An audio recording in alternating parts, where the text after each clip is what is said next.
What is up mga tol? Good morning po. So ngayon dumating na yung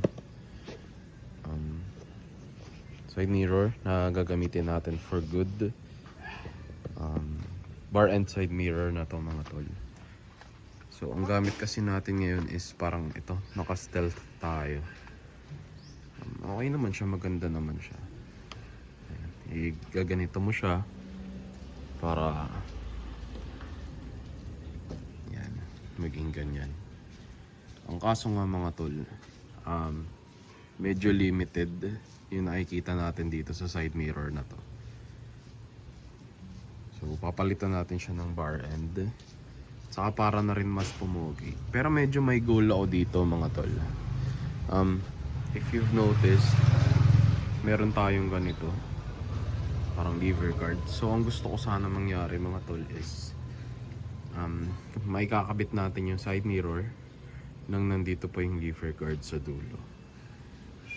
Ewan ko kung medyo jejemon yun mga tol. Check natin.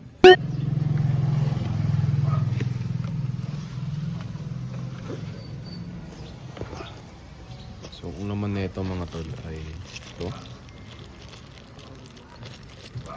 Tapos ito na rin yata yung malaki na parang expansion bolt. Meron ito mismo, yung mirrors.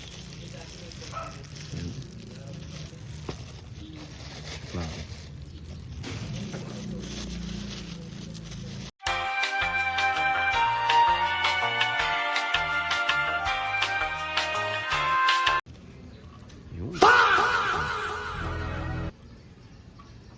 So, ikot ko lang. Yun. Oha. Diba? Oha. I'm not sure kung mas malaki siya ng konti, pero mas malapad siya. Ayan.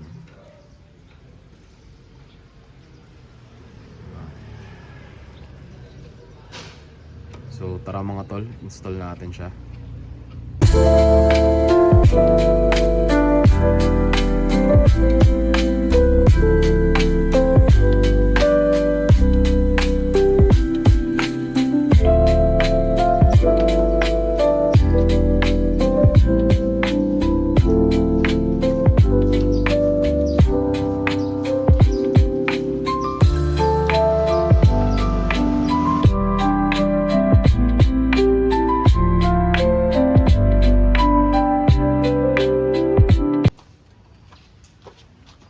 Mga tol, may sikreto pala ako para hindi siya ganun na umuga.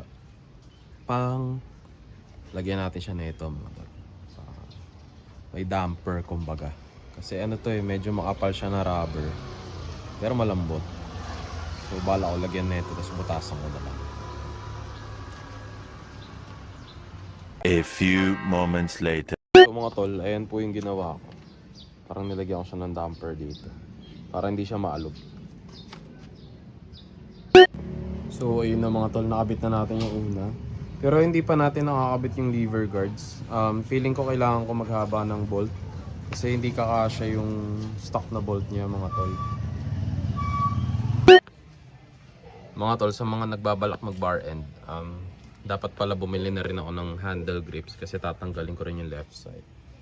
Actually meron din yata ang lock sa right side. Pero ayan mga tol, may bakal po sa loob. Yan. Hindi nyo siya matatanggal not unless tanggalin nyo siya sa pagkakalak. Kasi nakaganon yan dun sa mismong ito. Kailangan tatanggalin nyo siya. Tapos mga tol, balik natin to. para lang mas madali siyang hatakin dito sa loob.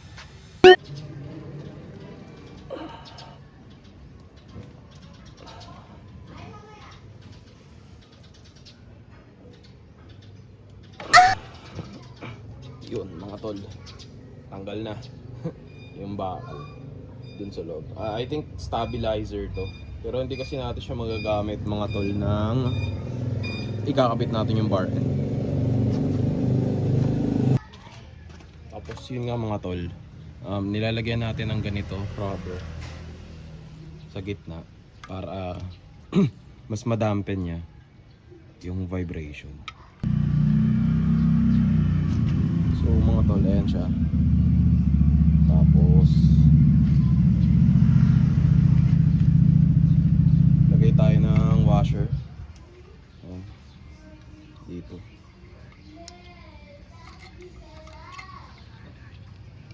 Oh, kalikot na naman. Palit ako ng side mirror. Oh, God. Ayan mga tol. Ganito po yung setup niya. So kulang lang yung haba nung teka mga tol. Ayan mga tol, ganyan yung setup niya. So ayan ball, washer, tapos yung parang expansion. So ayan na siya mga tol, ganyan yung setup niya pag ipapasok niya po. Yung bolt saktong-sakto lang dun sa... Uy, gago, laglag. Saan siya?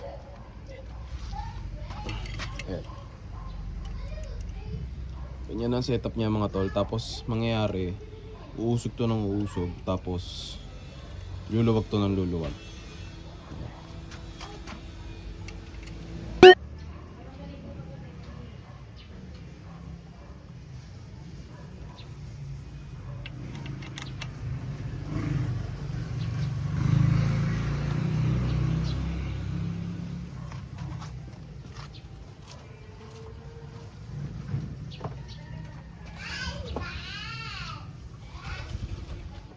Ayun mga tol, ganun lang po siya kadali. Yun. So, ilagay na natin ang ating bar and side mirrors. So mga tol, siguro gagawin ko na lang ng different segment or ipapakita ko na lang sa inyo after this video yung ano yung itsura niya pag nandito yung lever guards. Kasi maliit yung bolt natin eh. Bibili pa ako ng mas mahabang bolt para lang pasok na pasok siya dun sa handlebars natin. So, yeah, what do you guys think? Mas pogi, no, mga tol? Mas nagmacho, tignan.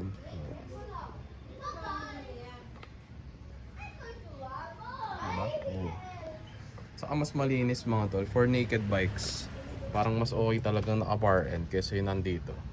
Kasi isa sa problema ko dun sa stealth, bukod sa wala akong masyadong makita, pag naka-gloves po ako, bumabangga siya dun sa ano, sa pagganon ko. So pag gusto kong igalaw-galaw ng konti, maliit lang yung space ko dito. Not unlike naka bar and side mirrors akong ganyan. So yung play ng kamay ko, mas malaki.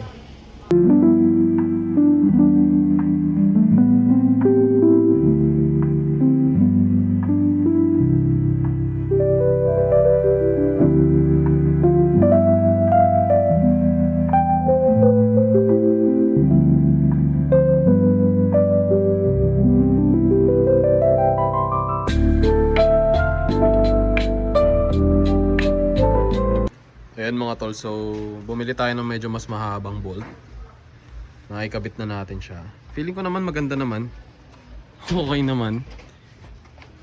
Hindi ba jeje mong tignan mga tol? Ayan.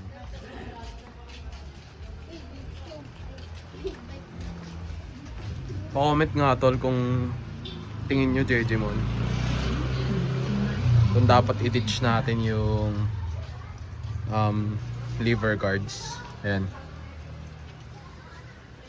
Pero tingin ko okay naman mga tol. Ayan.